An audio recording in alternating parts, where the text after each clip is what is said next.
Du Congo féminine, troisième édition du volleyball assis.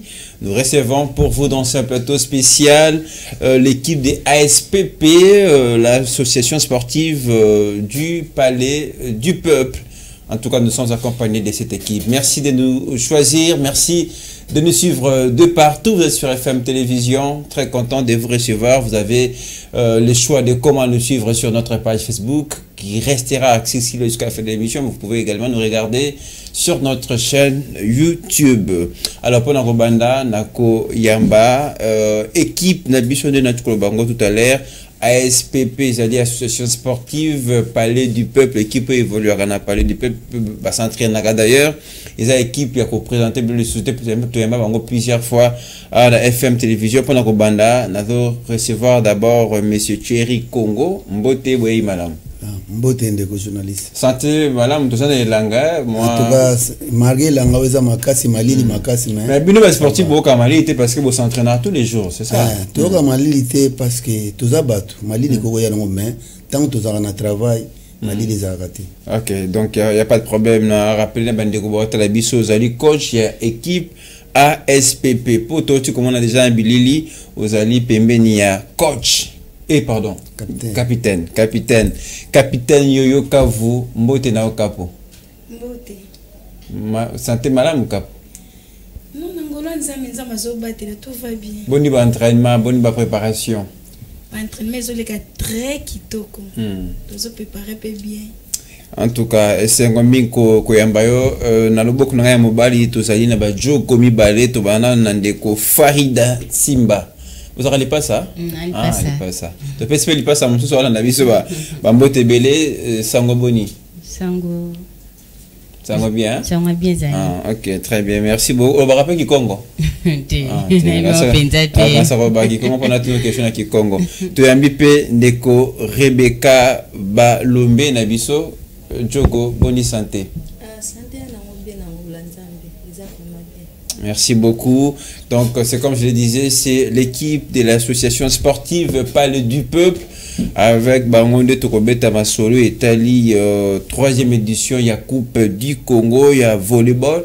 Pour nous préciser évidemment la bande de équipe de Yambi, Zali, bande de vivant avec handicap. Donc, Oyo, Babouya Kokaramabo, Kokoa Segananzela, Bapona, Dila Sport, Ponako, Salamoussa, Nabango, exercer, pardon.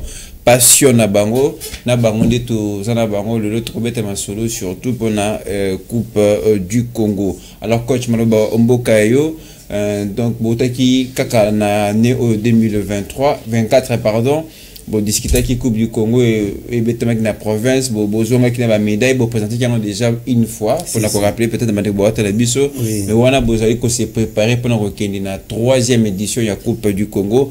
Boni ba préparatif, boni sango, il y a équipe ASPP. Bon, équipe ils ont évolué très bien, tout travail qui toko, mais le problème il y a que ba conditions ça bien par rapport au matériel. Tout ça pénal ba matériel té. Mais quoi parce que le matériel, toko ba matériel mingi bossé là. Biso ba matériel mimi tout ça lango ba ballon, bâche, ba varese.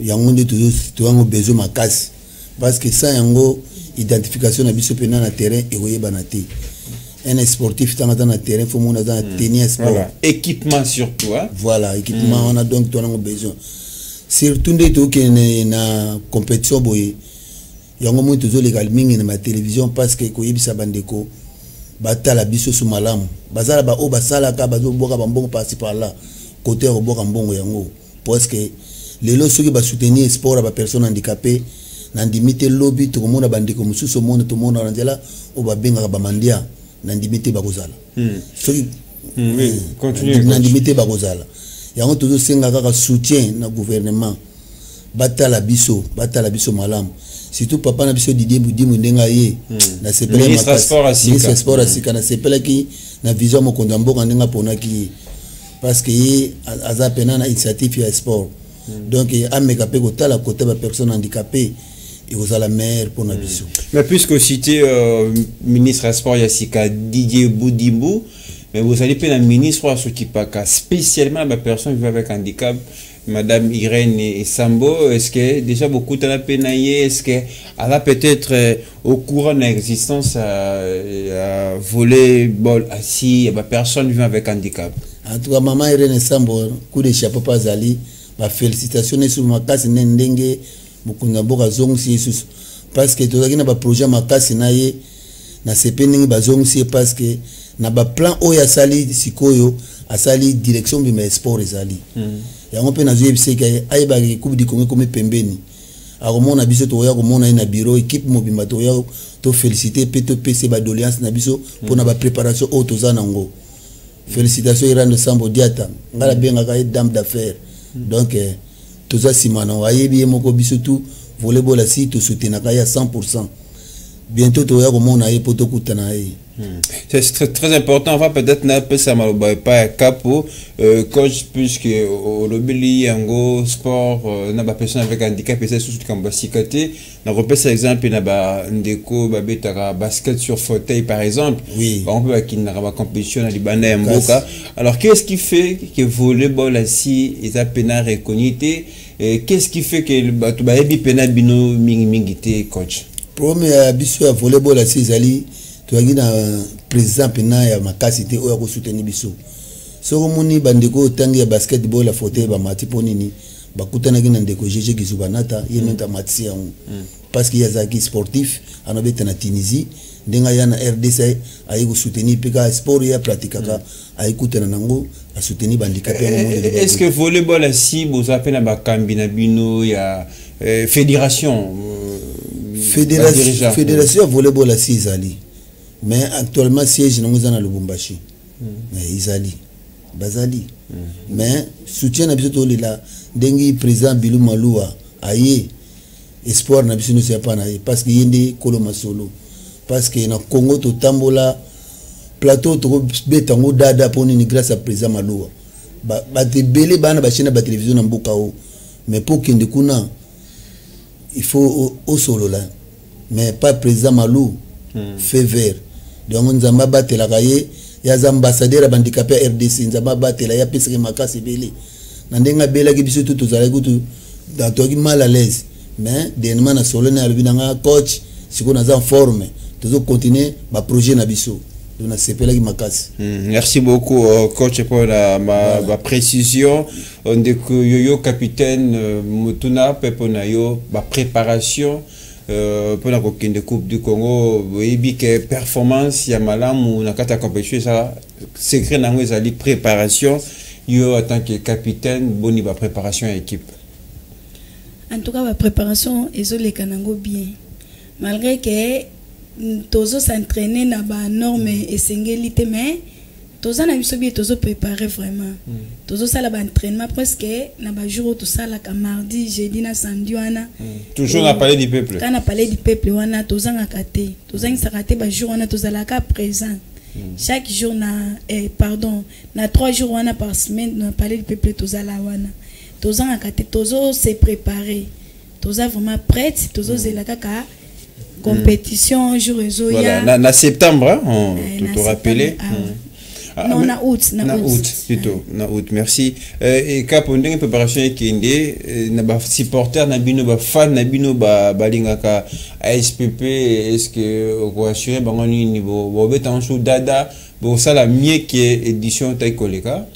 En tout cas bazela pena tour to sepel sabango ya liboso na mama Irène no monte na lati na lati longi na eti na lati longi ne pa mona pena ka eto linga ka eto soutenir ka e tala kaka basi premier ministre za mwasi tour to ko sepel sabango mais ka boto ke malembe nga linga ki fa to beta maso mama Irène pour mama Irène tim to beta na terrain bino de bo beta na terrain nga linga na no assurer na ba supporter ba otala que voilà préparation pour ça et que à la hauteur il y a compétition beaucoup pesa ngana nous préciser bango la ka bango kena août en tout cas beaucoup ça va sonité yango na zolo ba yango na uti ko loba ke to comment tant mama Irène on est sur mama Irène rebeta te cap ye azawa na terrain tout le monde a yo tout le monde ndeko Rebecca tout le monde ndeko Farida yango na lobi ke azala bozala les batu nyonso o bazozela bozala les parce que lobi non papa moko voisin nanga uchi ko tu nanga kena za na posa oyela nga coupe nga na yebise zela ko banga te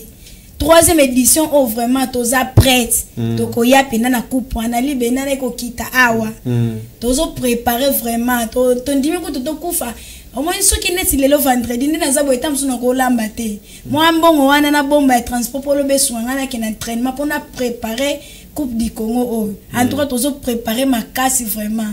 Ah, là, on est mal, il y a Capo, donc tu peux n'en te Capo, c'est vrai qu'il y a Kitoko, Nego Farida, Binunde, Bossimbiter, quand tu appelles ça, nega, tactique, appelle ça, consigne, ça la brouiller, Kuna, attaquer, défendre, mais vie évolution, entraînement, vous avez vraiment évolution que Marambo Zala bien en août. Bon, pour l'entraînement, évolution, je l'ai bien, donc on a moins d'août pena, tu vas aussi là.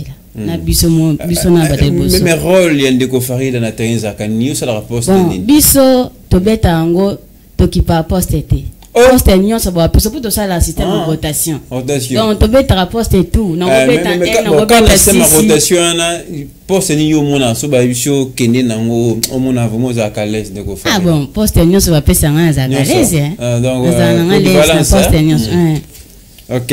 C'est ma rotation. C'est ça. On va en 1, ti ou comment tu 6. Mais est-ce que coach rapidement na Lumba on va faire te saper malo banande ko Rebecca Zozela 1 tu bitina 6 différence des années entre moto ça la rôle il y a 1 na moto ça la rôle à 6 par exemple. Tant tout ça la classement to banda to classer bango liboso. To ti 2 to ti 4 3 na 4. Na kuna to ti 1 to ti 6 na 4 5 na suka.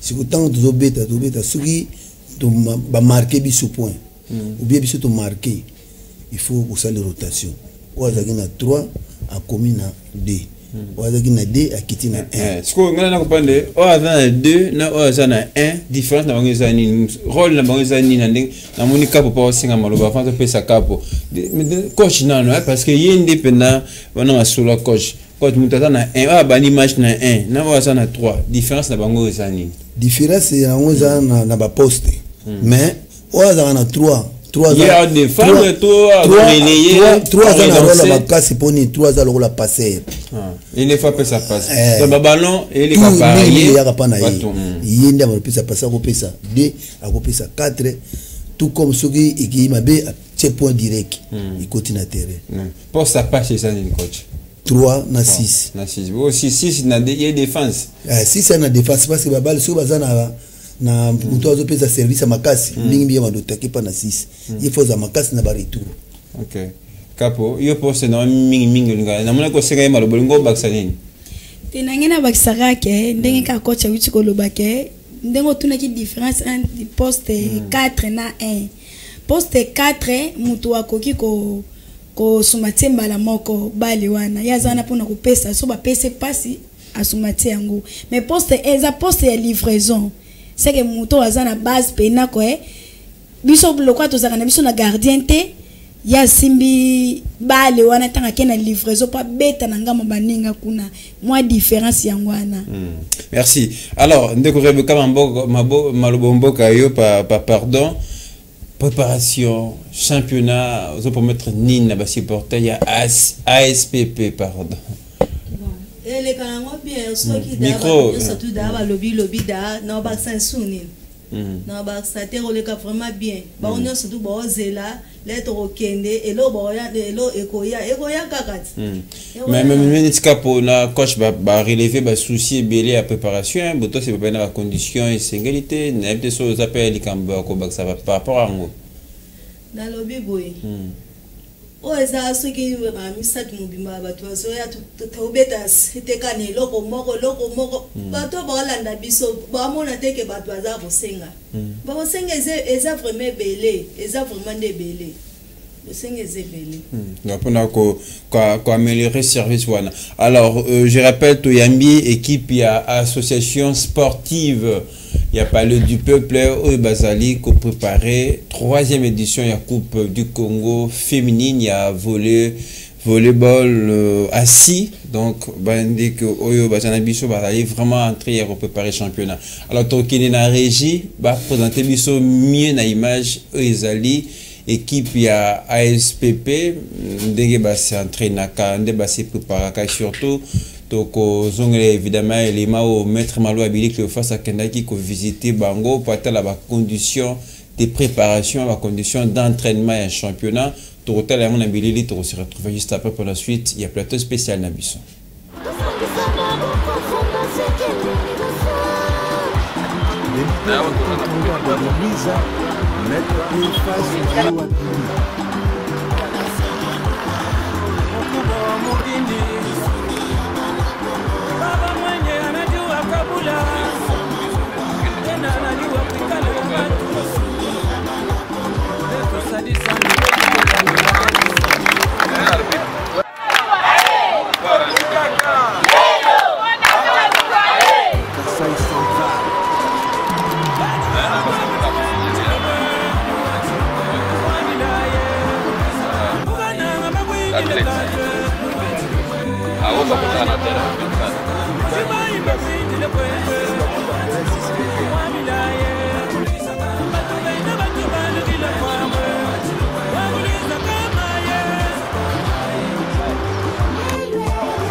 Et pourtant, basi, ça actuellement pour 6 plan B6. Ils ont fait mal 6 6 là 24. Aujourd'hui balle. Basi, c'est que basi on en a marre na bango, puis pas bon ça là, na vers ta bango.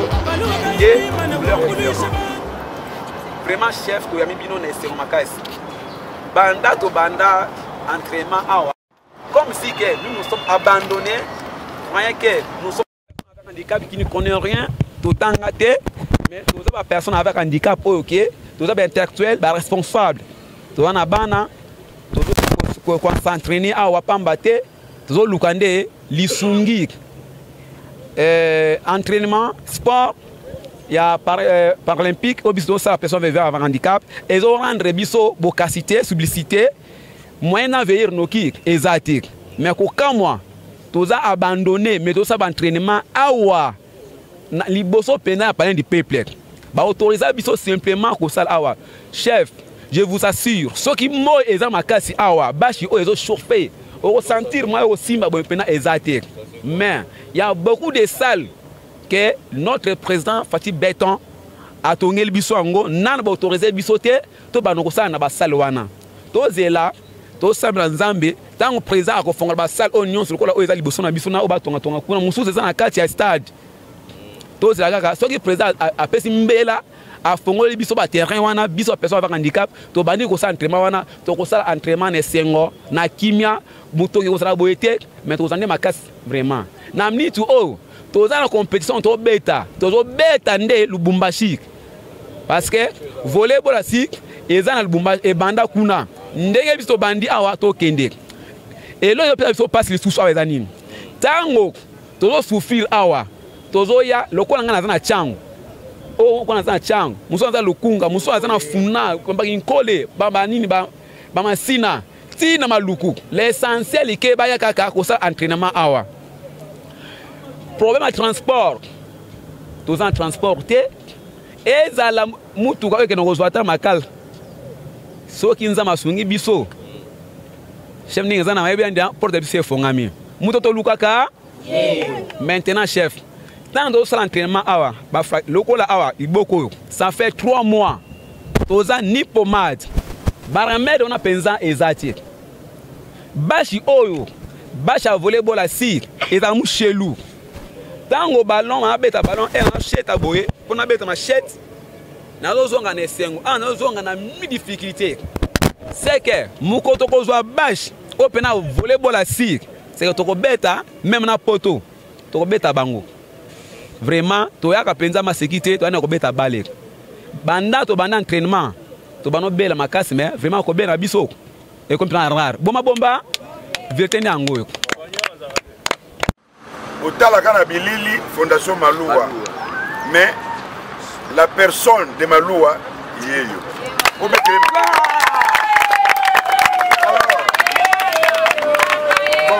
là. Ça dit Kolo Fondation Maloua. Yé on a droit de nangai. Kombo na yé papa qui le fasse Maloua. Azali avocat international. Azali Lisusu point focal il y a ministère il y a PVH. Azali Lisusu ambassadeur international il y a PVH. Moutou apesa ba PVH chaîne ya télévision gratuitement à délai indéterminé hier on a droit à nangai. Donc c'est pour vous dire que ministre Nabiso Mama Irène à cause de la temps pensa mingité ya cause na terrain, c'est pourquoi après ça pouvoir na ba ambassadeur na yé. Alors les ambassadeurs qui sont sur le terrain, un c'est la Fondation Maloua, deux c'est Anga Papa Azali ambassadeur Nabino à travers Fondation Maloua. Ngai moko nazoloba nazali pe ambassadeur Nabino à travers ONG Anga. Et c'est Ngwezali. En marge de la 3e édition de la Coupe du Congo qui se tiendra au mois d'août prochain, nous sommes accompagnés sur ce plateau de l'équipe de l'association sportive Palais du Peuple qui déjà prépare sérieusement cette 3e édition. Coach nan bosi ba présenté papa ba adversaire na bino bo betana bango na août. Non, ba adversaire ba yeba non. Ba yeba déjà. Bo bana match nanan. Bon, moi to ça tirage. Ah, tant de commune à terrain, ba biso tout ba coach ba benga biso tout ça réunion technique. Partir réunion technique ndali. Ba tout ça ba kabul ba poule. De édition était ko le na Congo na au Katanga, na Lubumbashi na précisément na au Katanga. Toro yeli bino na Kinshasa, donc ça dit faut couper petit kala, n'est-ce pas coach? Bon, coupe wana na 3e édition de nous ko décider na ba clé ngai partout kozala a photo mérité. Parce que il y a tout ça première édition de Jean, deuxième édition de Jean, troisième édition peut-être on a pour ça. Alors, mais question monsieur Ezali bah infrastructure installation sportive. Est-ce que bah précis ici cache troisième édition et betama na Kinshasa tout le monde qui bah j'ai francophonie hein des PC biso ba gymnase ya sika tout ça ba bloc ya sika. Est-ce que pour un championnat na bino peut ba couper ça bino et ba place bien aussi précision. Na Kinshasa na minicho ba prestiti réali hein. Mais ça des martyrs ils en a des ça la volée ils allient. Surtout qu'il y a na triomphal côté la police ça la volée ils allient. Donc na moni ce qui na Kinshasa ce qui peut précisément ba préciser que tout béton na Kinshasa côté ba ça les promisate. Alors Capo ni il faut beaucoup compter quoi améliorer par rapport à l'édition les cas qui au besoin qu'il y a une médaille, c'est qui médaille de bronze, hein, je crois. Et là, il faut compter que ça, là, il faut améliorer le terrain pour la 3e édition. Bon, ça, la plaisir, la supporter, la bino, la la samedi, la supporter, la nomora, ça pas la biso, ayana, comme une nok mafouka.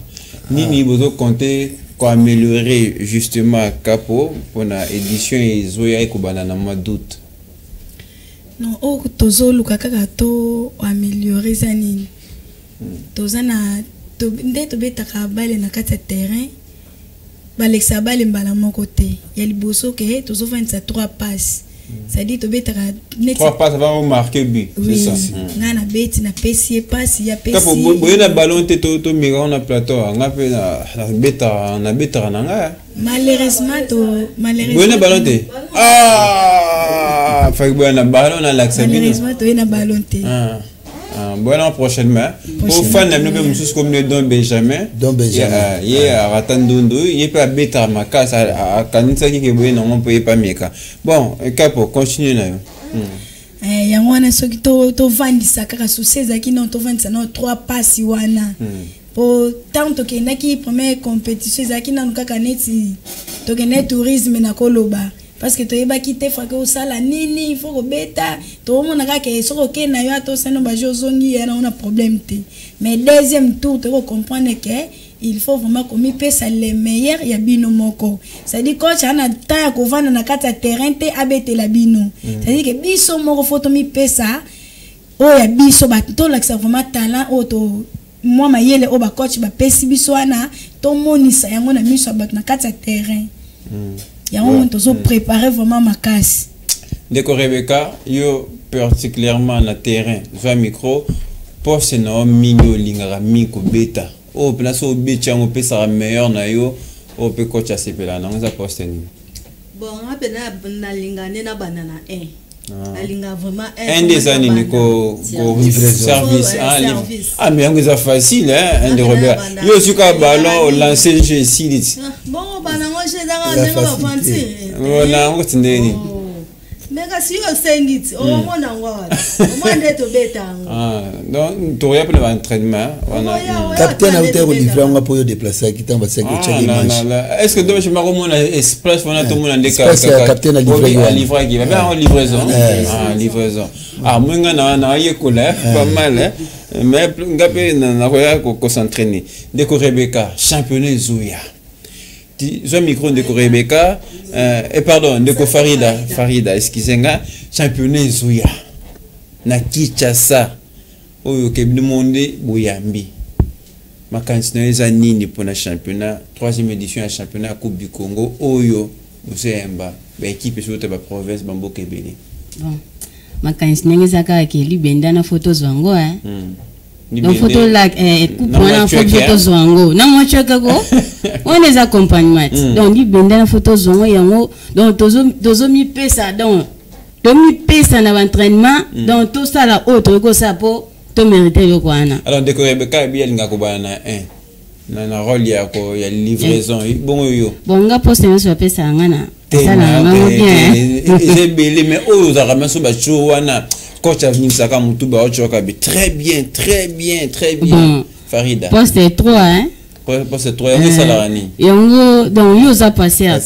tout comme bale ko ya yo tiemba mo ka point direct ok alors même coach stratégie za ni so ba adversaire no ba to agree ba ko attaquer ba ma casse na attaque wana stratégie za ni na stratégie za soki na to beta na ba adversaire na moiki batenga premier point batenga deuxième point troisième point cinquième point o stratégie ya nini fona senga tamor fona stopper système de jeu na bango tant on senga tamor ba accorder pour ça permis ba accorder na bet mupanzi na solo na bango moni ozo sala point so sala boy yo mtu za boy faut sala boy faut ça contre boy tout entre temps na faibli mutu azalaki na attaque wana azu distraction tant au monde a ba permettre surtout zonga na terrain tant on peut se temps livrer bas mona bango ba récupérer ballon wana ba kabudi 3 passes de marquer bango nous continue mais est-ce que coach comment un peu dire ça les tellement makasi bi la stratégie si le coach a avoué pendant avant faire match bic à to pour la comment bon la stratégie qui m'a pas ya kana par rapport à équipe mais sur adversaire à makasi ko les gabino ça la première édition to kutena ne loko lobi wana parce que écoute un adversaire à sala 10 ans na biso to sala une année tu écoutes naïe mais tu bandaki ko mener na grimace tu yaki ngata ki bakino tu bandaki ko mener bango ne bandil mais comment tu marqué bango 16 points à 10 et comment na tamo boye bango be ba remonter ba stratégie bango remonter ti ba l'équipe biso le deuxième monde na suka no expérience ni te sala ki musala wana mais to pola ki penal bumbaché. Très bien. Expérience c'est contraire mais vous ça la rendre il faut conserver effectif na yo est-ce qu'ils ont la même équipe et betaki édition de deuxième il y a un qui n'a pas la troisième édition non ils ont athlète musu à Ozazaki na c'est à Mati na Sima neti ndingi bango ba utubeta turo ils ont na bamsu ba kotaki une équipe wana bazalaki te na première édition parce qu'il va remonter mais est-ce qu'il y a ba joueur ba joueuse pardon oyo ba betaki édition était ko leko bazana binoté bazali pour ça la condition de perdre moins effectivement beto quelques joueuses ba kei pour ça on donne pour remplacer bon ndenge na utako lobaki na tout ça la sensibilisation o ya monique ya zo sa yelo mote na ndaku aya to ko former ndetu na ba nouvelle bazali pour ayi to ngaza pene émission ba makaya ba nouvelle mais toujours faire former il y a tes première troisième édition ko beta mais quatrième édition ko beta parce que toujours on la lire déjà zo kende Capo, entraînement et Zoé, c'est la cam, mon programme et équipe, pour tout le monde qui est déjà dans la émission, mon programme. Entraînement, lobby samedi, il est aux entraînement.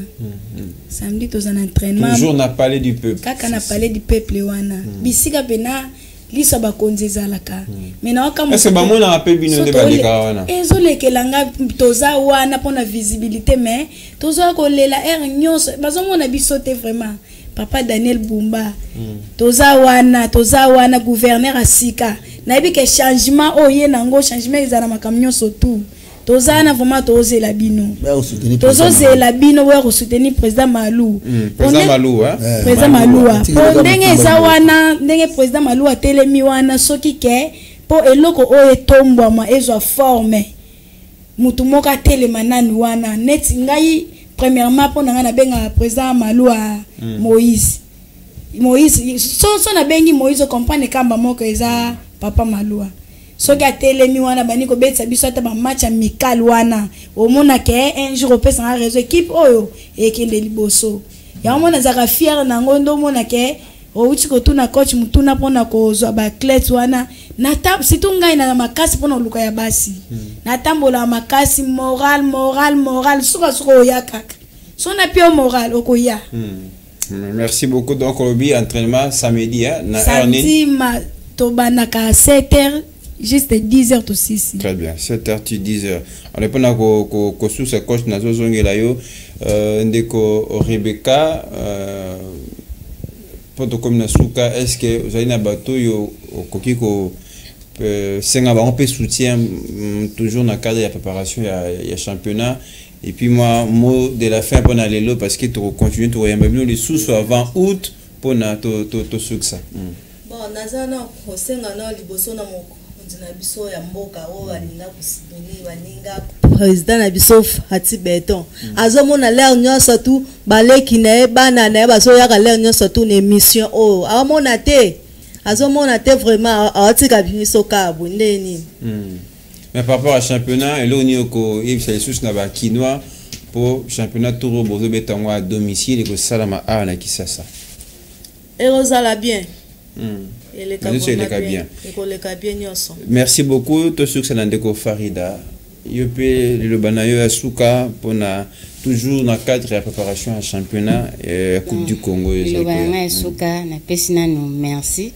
Papa Maloua ndinga pesa biso espace yo fele voilà donc to koma so to ye to na fait vert to sala ngo don yo na pesa merci nazo senga susu mama Irene tande na latio tala kana biso ko atala kana biso to ke championnat nous sommes zaka pana yo en tout cas soutenir biso vraiment mais biso to apporter le soutien en tant qu'équipe na biso qui ça vous décevoir biso te vous a décidé pour la té vous a décidé vous a décidé na bale mama obonde za pesa ndo mi na bale ba ibole na kisi sala benga banga nzambe bataka nyonso tu nzambe bataka eka liboso yebi mama otena na sport mongai na sport na l'air liboso avant tout bobana na entraînement faut bondela nana nzambe no na yaka no nyonso to yaka no na sima secret za kobondela so bondela na so kalo sambo so bo satani bete bo sabi bo gasi bo gagner ya elongo na nzambe to gagner nzambe kaka na le bien tango pour la parce que bobani nzambe mtapolisi bino te wana to mipesa ki le meilleur te mais tant to tie liboso to zana kondima ke ya pesi biso makasa soutenir biso munguna longa biso te biso ne to longa bango ya to bega so to beta match bi so monika mtabwa tabwa ki cri popo ba wane ba kufa beta e kuna makufa na comprendre bien te bo ka nini so ki to zo beta balo to monike to bani ko marquer ba po to distraire bango bango lokwa bazana manzo biso to bandi popo popo ba wane ba kufa oliva to continuer mona ba cri wana pe zo pesa biso pe courage zo motiver biso pe et surtout so kuta na diversion za makasi bamba etabe na lisu alonga mais Kodo carton. Carton à la tête à voler. Carton à la tête. So bête na nenga sumati za action. Vous soyez aux makasi. Pendant longolo va remplacer mutu musu. Fona beto na misu. Alibanda bolonga. Nakati bien ni ya terrain. Ça on te pose au samninga quand même. Les adultes vont na so kisaye. Na posa na zo. Le quoi yo za distrait. Ba le so zuyo déjà tant bazo longolo ba changer mutu za faible déjà na zu place. Pona kozela teke yo gagner kaka. Na mona ke Rebecca ne mutazama kasi. C'est bon ça tout. Na éliminé va remplacer mutu musu. En tout cas, émission est un peu pédagogique pour nous apprendre les bélés. Je crois que pour tout ça na kriwana. Pour tout ça na kriwana. Coach, en tout cas tu clôturer émission nayo en dernier lieu. Un dernier message na banyo sur balandibisu surtout encadrement pour na kosuka ça coach to koki ko retenir ni na passage à nous to rappeler vous en pleine préparation il y a 3e édition en Coupe du Congo. Merci grand journaliste ngai loko nazo senga kaka na ba gouvernement congolais boya ko soutenir ASPP boya ko soutenir équipe ya ba personnes handicapées. Nayebi ke mokonza mboka zoko telimila mendicité ya ba personnes handicapées voire même alobela même ministre na biso. Donc to sengi gouvernement botala biso boya ko soutenir équipe ya ba personnes vivant avec handicap ou ils s'entraîner na paye du peuple. Vital Kamere président assemblée to yebio pacificateur au soutenaka partout. Tala pe biso bande kono to travailler na paye du peuple. Na pesi mbote na ministère ya ba PVH mama Irene Sambo na cabinet na mobimba na pesi bino mbote ki test ya masikini mama na biso Rebecca o ya sala na ministère ndoyi na ngai ya clete na ngai na pesi mbote kuna pa ozali boya ko soutenir biso na équipe na biso o ya ASPP parler du PP président Malou nzambe ya baksela ebele na ozo ko sala pona biso ozo sala pona bandicapé ya volleyball asi ikei mokili mobimba bayebi ke toza liboso na oto asima na yo donc soutien na biso za maboko na yo na pesi bote na ligue des jeunes ba personnes handicapées où ils ont soutenu biso président Adaketo Tambika tukomi na pré ba préparation yaka otala ba bana na yo ou ba s'entraîner na paye du PP tukomi pembeni tous les Congolais ba fan nyonso bazana li à parler du peuple boya ko soutenir biso ming bakinois presque bakinois on ba fan na biso mi ba bakinois parce que biso moto travailler na kati to ba équipe zo taper la province ba ya pena ba na bato na bango bali boya ko soutenir biso to ana posa soutien makasi moralement physiquement boya merci mingi na bino nyonso merci na ba journaliste nyonso o ba yambi biso awana chaîne FTV ba cameraman nyonso ba directeur nyonso mbote na bino baso mama Rit merci na motema oza na ngoyamba ya bo maman po okanga jamais téléphone merci mingi na nyonso sala rapona biso merci coach. Alors je rappelle avant de terminer on recevait pour vous l'équipe de l'association sportive Palais du Peuple et qui se trouve en ce moment en pleine préparation. Voilà pour la 3e édition de la Coupe du Congo. Là, on parle du volleyball assis avec nos dames. Et pour notre coach, en tout cas, Borozonga, sur beaucoup de championnat. Puis, d'ailleurs, la direction de sport, on a Kambaka, en tout cas, surprendre nous en entraînement. Pour tout le monde, on a une préparation qui est déjà avant tout comme un championnat. Je rappelle, 3e édition, il y a Coupe du Congo. Allez, nous sommes arrivés à la fin. L'émission est à retrouver sur notre chaîne YouTube. Tapez Fondation Maloa Télévision. Les sports, c'est notre quotidien. Les sports, c'est tous les jours. Allez, Kapoto Suksanayo, Kriwana. Ça n'a pas deux fois. Puis ça a plaisir d'avoir une l'émission. Allez, on se retrouve très prochainement avec les mêmes plaisirs. Papa! Papa! Papa!